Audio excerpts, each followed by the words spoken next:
Nous allons revenir à présent sur cette nouvelle possible grève au sein d'Air France, au sein de la compagnie aérienne. L'intersyndicale s'est réunie aujourd'hui. Va-t-on vers un nouveau mouvement social? Le nouveau patron d'Air France est-il le sauveur, le manager de la dernière chance? Air France est-elle ingouvernable? Ce sont les questions que nous allons poser dans le nouveau rendez-vous de ce 17-20. C'est l'instant débat avec nos deux invités.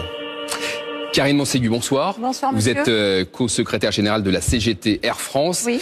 Face à vous, Gérard Felzer, consultant en aéronautique. Mais tout d'abord, avant d'entendre vos arguments, nous allons voir avec Lucie Chaumette que les tensions entre la direction d'Air France et les syndicats ne datent pas d'hier. On revient notamment, Lucie, sur cette fameuse image de 2015. Et on va la voir tout de suite, cette image de la chemise arrachée de deux cadres d'Air France et notamment du DRH. Elle a fait le tour du monde, ça s'est passé le 5 octobre 2015, après l'annonce de la suppression de 2900 postes. Vous le voyez, une manifestation dégénère. Des salariés sont renvoyés, font l'objet d'un procès. Ça se passe en 2016, mais finalement, il y a appel et la décision en appel, elle tombe le 23 mai dernier. Résultat, 3 à 4 mois de prison avec sursis pour 4 ex-salariés de la compagnie condamnés pour violence. Alors, cette chemise déchirée, c'est évidemment un événement exceptionnel. Néanmoins, les tensions se sont poursuivies entre la direction et les syndicats. Et l'exemple le plus récent, eh bien,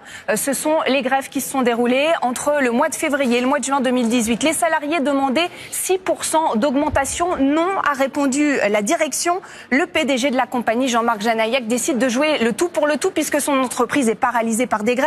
Alors il contourne les syndicats et il décide d'organiser un référendum. Eh bien, c'était mal vu, mauvais calcul puisque l'accord salarial est rejeté à 55,44%. Jean-Marc Janaillac démissionne le 4 mai. La grève dont je vous parlais, elle aura duré au total 15 jours et aura coûté 335 millions d'euros à la compagnie.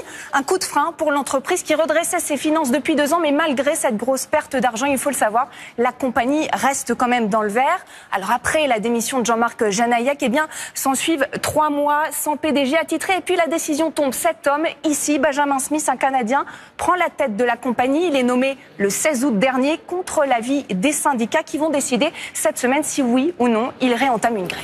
Merci beaucoup Lucie pour ce rappel et ces chiffres. Eh bien la question, je vous la pose tout de suite, Karine Montségu. Est-ce que la CGT, est-ce que l'intersyndicale sont prêtes à relancer une grève au sein d'Air France? Alors l'intersyndicale est toujours mobilisée sur sa mobilisation de rattrapage des salaires consécutivement au blocage que nous avons subi depuis 6 années.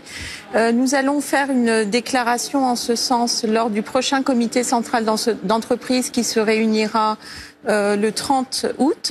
Nous ne communiquerons pas à la presse ce que nous avons prévu de faire. Et vous êtes rassemblés aujourd'hui, il n'y a pas de fumée blanche qui est sortie de la réunion? Non, parce que nous avons ce souci quand même d'informer d'abord l'entreprise et les salariés des modes d'action que nous avons retenus.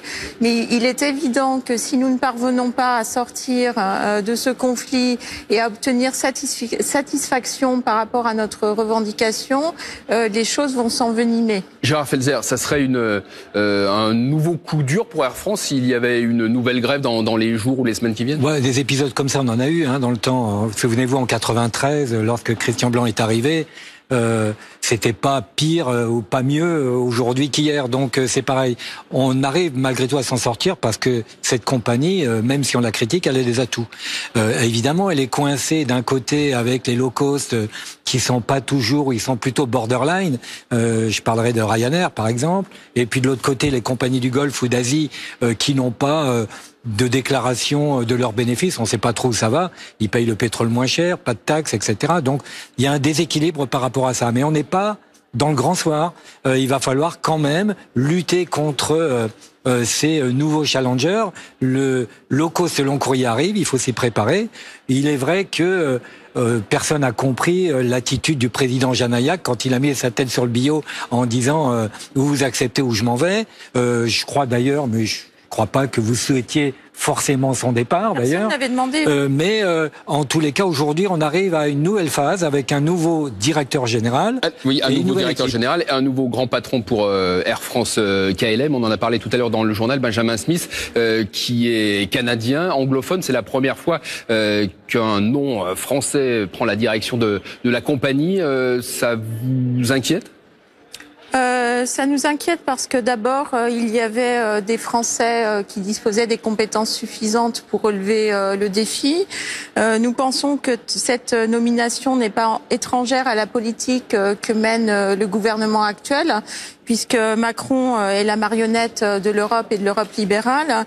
Et ce que nous pensons, c'est que ce monsieur est mis en place pour mener une politique de casse du modèle social d'Air France. Par ailleurs, nous considérons que annoncer que son salaire pourra être équivalent à 4 250 000 € par an, soit, je le rappelle, 233 ans de SMIC, pour une année, on trouve ça parfaitement scandaleux et indécent, surtout dans un contexte de crise dans l'entreprise où nous, on ne revendique pas des augmentations de salaire, mais un rattrapage de nos salaires depuis 2012. Gérard Felzer, Benjamin Smith, c'est un patron qui sera trop payé. D'autres patrons de grandes compagnies aériennes sont encore plus payés. Alors moi, je peux comprendre la colère des syndicats quand ils voient une stabilisation des salaires et une augmentation d'un nouveau directeur, mais c'est pas tant ça dont les gens ont besoin. C'est pas le fait qu'il soit étranger ou pas. On doit le recruter sur ses compétences.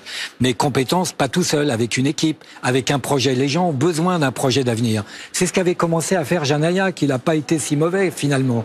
Il a lancé plusieurs. Il n'a pas été si mauvais, votre ancien PDG. Je suis pas trop là pour apprécier les patrons. C'est pas trop mon monde. Mais ce que je veux dire, c'est quand même, on a une bande d'incompétents.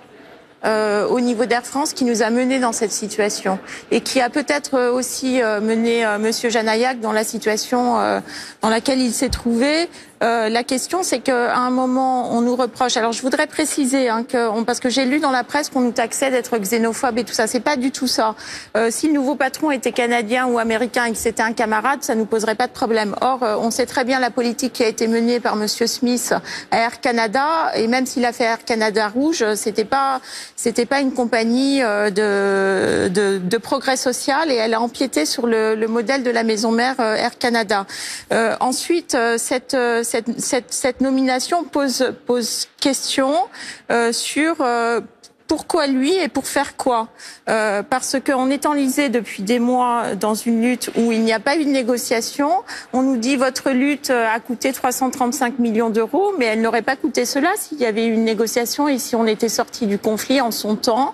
Parce que je rappelle qu'à l'origine des 6%, notre première revendication, cela équivalait à 240 millions d'euros d'augmentation. Donc, on a dépassé 6% de revalorisation salariale, c'est ce que vous... De rattrapage sur nos salaires.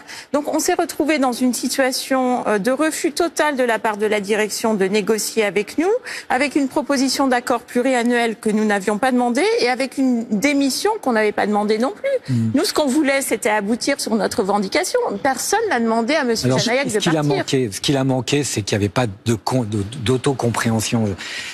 Quand Christian Blanc est arrivé, il a lancé un questionnaire. C'est prendre en considération les gens, de savoir quel est le bilan, et un bilan partagé. Il n'y a pas eu de bilan partagé. Et ça a été le gros handicap de cette compagnie. Maintenant, il faut que non seulement il y ait un bilan, mais il y a un projet qui soit partagé. Alors, il y a une chose qui m'étonne quand même de la part de la CGT et les autres camarades. Je suis contente de vous étonner. Oui, c'est que on demande une augmentation, ou du moins un rattrapage équivalent pour tout le monde. Or, 5% pour un commandant de bord en fin de carrière, et 5% sur un bagagiste, par exemple, c'est pas tout à fait la même valeur. Est-ce que vous auriez pas eu intérêt à faire ça, à graduer ça en fonction du salaire, vous qui êtes contre les écarts considérables entre les salaires? Alors, la CGT, on est sur des écarts de 1 à 20. Et je rappelle que par rapport au salaire que va toucher Monsieur Smith, ça nous ferait un salaire minimum à 45 000 € par an, ce qui est loin d'être le cas.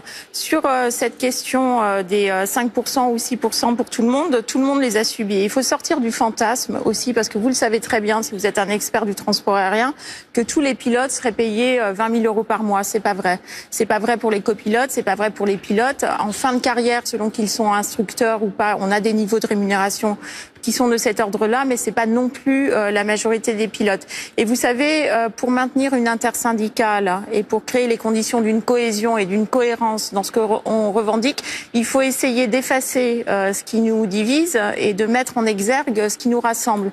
Et nous, on a considéré que tout le monde avait été touché de la même manière, avec chacun son salaire, par cette inflation et qu'il convenait d'exiger qu'elle soit rattrapée. Ça a été ça l'objet. Stratégiquement, c'est intelligent. Mais nous sommes intelligents. Oui, oui. Ah bah voilà, vous êtes d'accord. On espère un débat sanglant et Gérard Felzer est d'accord avec la CGT. En fait, on manque de pilotes. Il faut former 600 000 pilotes dans les 15 ans qui viennent. Donc, on en manque à Air France. Il y a un levier, c'est le moment évidemment. Et puis d'autre part, un pilote qui pose sa sacoche par terre, eh ben, il handicape la compagnie. Donc, ça sert, ça s'auto-entretient. Je crois que ça se serre les coudes un petit peu. Mais c'est vrai que du point de vue social, on peut s'étonner de cet écart de... Allez, on aura l'occasion de reparler de l'avenir d'Air France. Gérard Felzer, Karine Monségu, merci d'avoir participé à ce débat du 17-20. Merci à vous. 18h50.